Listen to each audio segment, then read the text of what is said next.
Animale Animale is a inexpensive fragrance, an oriental woody fragrance, similar to Mugler's Amen and perhaps even Pure Malt and Pure Havane, because to me it smells like the combination of those three fragrances. It's big and bold, and it even came before the original Amen by Mugler. It launched 2 years prior. Animale Animale is a flanker to Animale, and I've never smelled Animale, but I really love Animale Animale because it's so inexpensive and it performs excellently. So I have Jeffrey Dame here, and he was involved in the launch and release of this fragrance. Correct, yes. What can you tell us about Animale Animale, Jeffrey? Certainly. It was done when I was Vice President of Sales and Marketing at Parlux. Parlux Fragrances at the time was based in Fort Lauderdale, Florida. And the original Animale for Women fragrance was very popular. It was a green sheep fragrance, very strong. A woman named Suzanne de Leon created it, and I can't recall. I think she was from Texas or California, as we had just discussed. And so she had gone out of business. Parlux, where I was at, bought the Animale brand, and we came out originally with Animale for men. So you have Animale for women, and then you had Animale for men, which is an aromatic, spicy fragrance, which is also spectacular. Same packaging, presentation, a little bit different color break. And for whatever reason, and you never know where a fragrance finds a market, you really don't, the Animale fragrance ended up being huge in Latin America. So we're based, a lot of the Parlux team at the time was Latin. We ended up selling an enormous amount into Panama and into Colombia, and it would filter down through the south. And so we had Animale for women and we had Animale for men selling like crazy. And we needed a new men's brand. And it was a small enough company, and there's still small companies, but fragrance creation has gotten, these days, now this is 25 years ago we did this, it's gotten much more formal, and so there's more structure to perfume creation today, lots more testing and focus groups.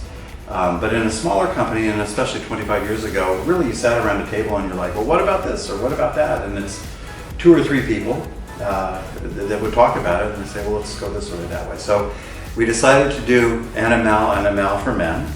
I was in charge of sales and marketing and product development at the time for Parlux.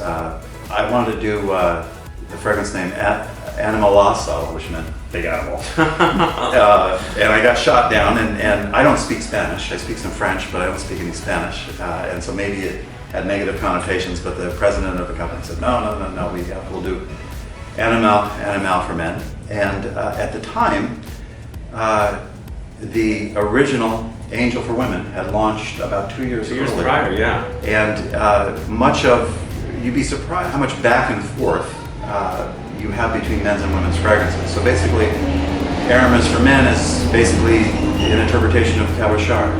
And fragrances do go back and forth, and even more so today, in the higher end niche, you have fragrances that are worn either way. Yeah. It doesn't matter, so it's not uncommon. So with subtle tweaks and twists, you can take a women's fragrance and make it into a men's just by developing the similar character. And what you would do is you'd back down off some of the florals and maybe add in a little bit more freshness. And it's particularly an easy process to do, taking a woman's into a men's with an oriental fragrance, because the oriental character is more common between the men and the women. Yeah. It's very easy to do. And so we, at the time, Angel was huge. It was big, but it was new, so it was very exciting. Brand new, yeah. It was very exciting, and we said, you know what? Let's see what we can do to take inspiration from that. And but then you have to make it your own. You have to give it its own life and reason to exist.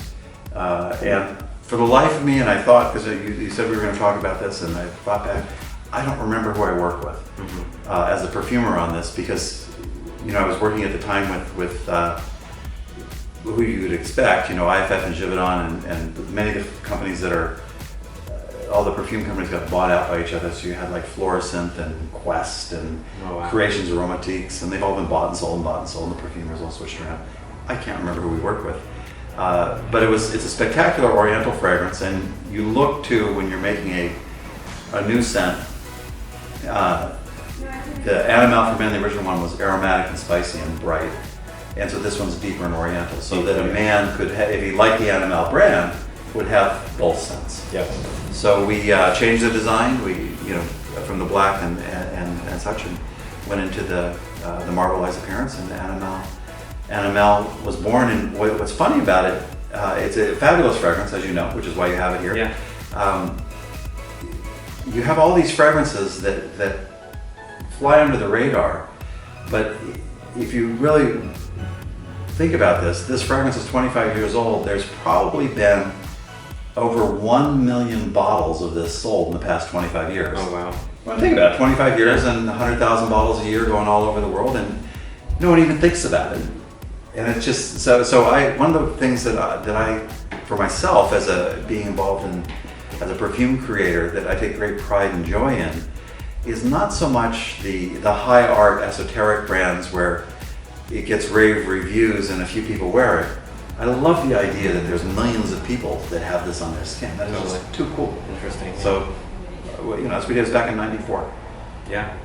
So I had hair then. So there's a huge following in FragranceCon or FragCon with this fragrance. I didn't know till you brought it up. Yeah, I was like, wow.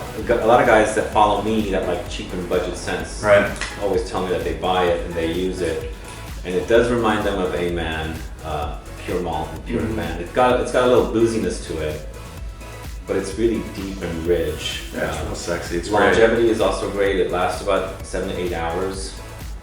Someone that's going to wear cologne or a fragrance during the day and they don't want to replenish every few hours, I think they can do that with this one. It's funny because, not funny, it's just interesting. I know the fragrance, obviously. You remember fragrances instantaneously. I hadn't smelled this in 20 years. Does it smell different? No, it smells exactly the same. And that's always interesting to me when I work on fragrances, that people remember them olfactively. If they haven't worn them in 20 years, they'll grab a fragrance and say, this doesn't smell right. Somehow the synapses are just locked in on what a fragrance should smell like. Yeah. And even if you haven't worn it in 20 years. And so this smells exactly the same. And I'm a creative director in perfumery, and I don't technically perfume myself, but I see some of my own DNA in this. And what I mean by that is that I always look for something that's got a very specific signature. And yes, it was taken from Angel for Women, but it's got its own character. Some of the DNA that I look for, it's got to have a hook, something that grabs you. It's got to, I want it to be long lasting. But I always look for very smooth and finished fragrances. And this one, as I smell it and have it on, it's very finished. It is finished. Meaning that it just doesn't have raw, jagged edges floating around to it. It's wonderful. It's very sexy. It's sensual, and would you say it's like $25 or something? $25. You can find them for $20. Where do you find it? Just like Amazon. Or Amazon. Yeah, that's true. Fragrance shop. That's awesome. That's spectacular. And I'll tell you what, it still probably does gangbuster business in Central America and South America, because it's just, for whatever reason, it clicked there, and now it's clicking here, I guess. I guess so. I've never seen it in any stores, not recently, but I was at the Atlanta International Terminal. Right. And I saw it in their duty-free shop, and not only this, but they had like 4 or 5 other Animale versions. Yeah. It's like, where have I been? I've not seen these before. That's because the people that own the duty-free concessions are all tied out of Miami, because you've got all the other duty-free countries in Latin America and also in the Caribbean, and they were all interrelated with the South Florida perfume business community. Interesting. And so that's how it ends up in Atlanta in a duty-free shop of perfume. You're like, what's that doing here? Yeah. It all kind of goes that way. Actually, it was never introduced in stores. At the time when I was at Parlux was affiliated with Perfumania. Interesting. And Perfumania, I think that's where I've seen it. It has 1,000 stores or so. And now, interestingly enough, Perfumania and Parlux over the past 5 or 6 years have been sold to someone else that owns them both. And so if you go into a Perfumania store, I don't know, most likely this will still be there, even though Parlux doesn't own it anymore, someone else does. Interesting. Yeah, but what's nice is, in this circumstance, when you have a fragrance like an Animale Animale, and I'm speaking more as a businessman. Much of what goes on in perfumery is business related. When you have a franchise that's a perfume house, like a Christian Dior or Yves Saint Laurent, and they're doing 15 or 20 different versions of opium just because. In the end, that's really what it is. It's just pipeline and just because. You get all this tinkering and finagling with the fragrances, and they go all over the place, even the original one. Who knows? It's like running a pack of children through the woods. It's just chaos. When you have a scent like this, that's just working by itself, as a company, the executives in charge, they leave it alone. They just do. We need to make 100,000 bottles. They make it, and into the warehouse it goes, and then it sells. And they just do that every year. And that's a beautiful thing for the person at the end that wears the fragrance, because nobody's messing with it. They just make it and leave it alone. I'm surprised it's not been reformulated, but I recently purchased a fragrance, and I can't remember the name of the designer now, but the perfume that I wore in the 90s now has been watered down, and it lasted like 20 minutes, and I had to get rid of it. It was just not the same thing. I'm happy that this has been left the same, and it still has a following, especially in the fragrance community. Well, if a fragrance is lighter and it's not lasting, then that's a business cost decision. They're literally cutting the oils in it. Okay. And that's why it's not lasting. It's not that they changed the ingredients to ingredients that don't last as much. They just took the percentage from 15% down to 10 or from 10 down to 6. With a fragrance like this, whoever is owning it now, they're leaving it alone as it relates to the concentration level, which is why it still lasts. And they'll do it for two reasons. One is quite possibly the people that own the brand have that integrity, and they're just going to deliver a good fragrance. But also remember, the core customer for this is Central and Latin American, and they're not going to tolerate a fragrance that fades. Which is not to say that an Anglo customer will, but sometimes they will. And so if you take a fragrance that is shipping into Latin America and is wildly popular, you don't mess with that. Yeah. You don't. As I said, the fragrance, you sold over a million bottles over 25 years. Why would you mess with that? Yeah, leave it alone. Yeah, leave it alone. And I wish it was like that with all fragrances. Right. Leave it alone. If you had like the fourth one and the fifth one, Animale, and Animal Night, Animal also, and Animal Oud, and then it would be a mess. But it's not. It is what it is, and it's pretty. It's awesome. nice. It's a good fragrance. Do you wear it yourself? I do wear it. Awesome. How do you wear all these fragrances that you talk about? I rotate every 2-3 hours. I was gonna say, do you shower like 3 times a day? I have a nice cocktail on me every day. Right. You finish your day, and they say, "What are you wearing?" You're like, "Well, yeah, I don't know." I feel like it sometimes, and I grab for it. Right. Reach for it. Yeah, it's a good fragrance. Yeah, it's a good fragrance, and I'm thrilled that it's out there. I'm always I'm on Fragrantia as myself, not as some code name, and people ask me questions all the time, and nothing makes me happier than to see when you're a perfume maker, these are your children. Totally. And exactly what Andy Tower said. Yeah, and so nothing makes you happier than to like log in and see someone's talking about one of your children that's all grown up and people love it. Like, oh wow, look at that. Awesome. Yeah. Excellent. Well guys, thanks so much for watching this video with Jeffrey Dame, who was responsible for Animale Animale. If you want to pick up a bottle, I'll have a link in the info box. If you have any questions or comments, please list below, and I'll be back with more videos very soon. Have a good one. Goodbye. Thanks, Sebastian. Bye.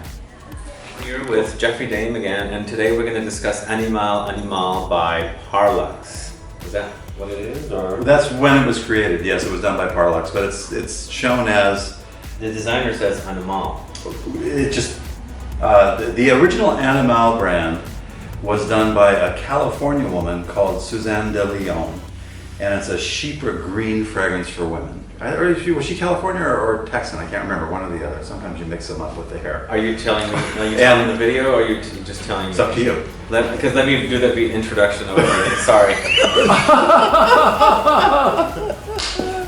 This is true. Say that. Put that in. That was good. I've got a lot of outtakes. Yeah. Some good outtakes. Do you want me to include outtakes? Yeah, if you want to have fun. I mean, you know what? Professional videos done back to back are really boring. Yeah. I'm not much for boring. It just bores me. That's a good one too. Okay, when you have when you have the laughing is allowed. When you, Wait, let's no, it's Sorry. good. No, the laughing is good. The laughing is good. But when you